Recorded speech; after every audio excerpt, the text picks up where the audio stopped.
Hello everyone, it's Laura here and welcome back to my YouTube channel. Today's card is part of a collaboration with Tess from the channel Tess Away. I will link her project at the end of this video. And because we decided to make summer themed cards, I pulled out these stamp sets by Fawn, which I think are really adorable. I wanted to create something bright and fun, so I decided to create my own background. This is something I really love doing in my cards because it makes your cards really yours in a way.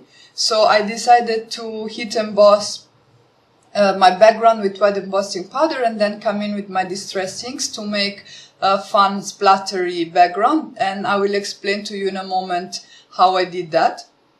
For now, as you see, I'm stamping my image with Versamark ink and I'm trying to change the alignment of the image and also to stamp it a little bit off the paper so that it looks really natural and random. At this point I can come in with my clear embossing powder, sorry I said white before, coat the entire sheet, and as you see I'm using a sheet of scrap paper to gather the excess powder, which I can then funnel back in my jar. Some people also use coffee filters, I'll have to try that. I can now come in with my heat gun and melt the embossing powder, and as you see I'm careful to move the heat gun around, not to keep it too long on the same area of my card because I don't want to scorch the paper. And now it's time for the really fun part for this card, which is the background. I smooshed my distress ink in Twisted Citron on my craft mat and I'm using some acetate sheet to pick up the ink, which I diluted with some water so that it would have a nice flow. So I'm picking it up with the acetate sheet, putting it down on my card, and then I'm using a straw to create this splattery pattern. And I keep coming back in with more ink and the straw until I have a splash that looks the way I like. Once I'm happy with the way everything looks, I can come in with my heat tool and dry the ink, because I will soon come in with a different distress ink and I want to make sure that everything is nice and dry so that I don't mix the colors together. For this card I used 3 different colors of distress ink, for the background specifically, and these are Twisted Citron that I just used for the green splatter, Squeezed Lemonade that I'm using now, and Carved Pumpkin, which I'll use in a little bit.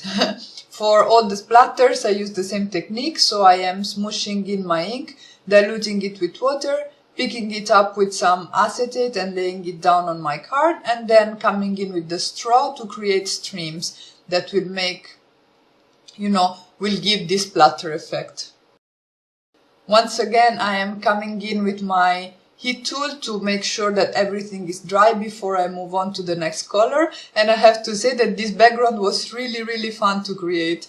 I don't know, I think we did this in primary school or something, but it was just nice to, I don't know, you just play with it, you just go with the flow, and I really enjoyed it. I suggest that you guys try it because I think you can get really nice looks.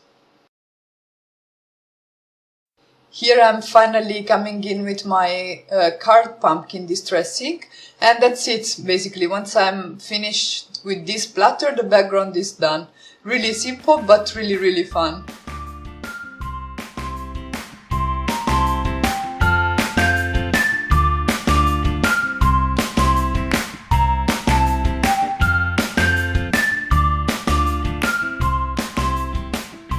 For my focal point I decided to use this ice cream bowl. This comes from another Fawn stamp set. I don't remember the name now, but I read it on screen.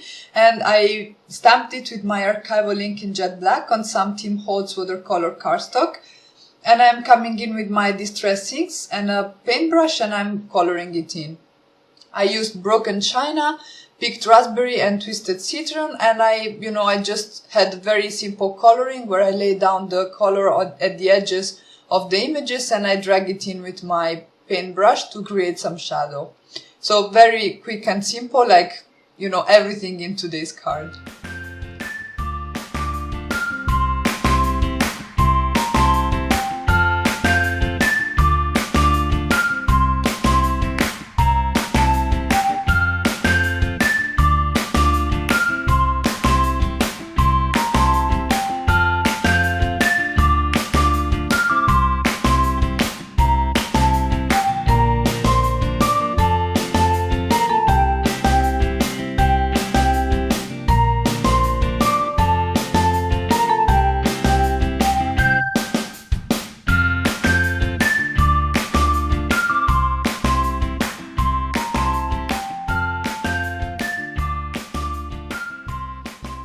For my card base, I decided to use some pattern paper. This is from the Perfectly Plaid Rainbow Paper Pad by Fawn, and I thought this would tie in nicely with that ice cream bowl, which I painted with distress ink in broken china. Off camera, I also stamped a little face on the ice cream bowl because I think this adds character to the image, and I stamped my sentiment on some more watercolor paper by Tim Holtz. I trimmed down the background I previously created so that I would have a nice frame around it, and I'm gluing it down using some tape adhesive.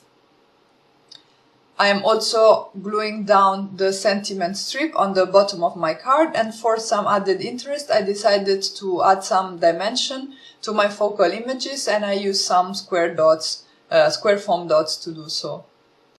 And because I cannot stay away from sparkle, I decided to come in with my Spectrum Noir clear overlay pen and to cover some, not all of the icicles on the background with some glitter. And I think that these little finishing touches really bring your card to the next level and make it even more fun. And as a very final touch, I'm using some sequin in matching colors with my splatters, which I'm adhering to my card using my Ranger Multi-Medium Matte. I don't yet own a fine tip applicator, so my solution is to use a thin stick with which I apply my glue to my paper, and then I can also use it to help me position the sequin. And that's it. That's my card for today. I really hope you guys enjoyed this video and you found it useful. If so, please let me know in the comments below. Don't forget to check out Tess's video. She made this beautiful mixed media card, so go give her some love. You can also visit my blog for the full list of supplies, and I hope I'll be back soon with another video. Ciao!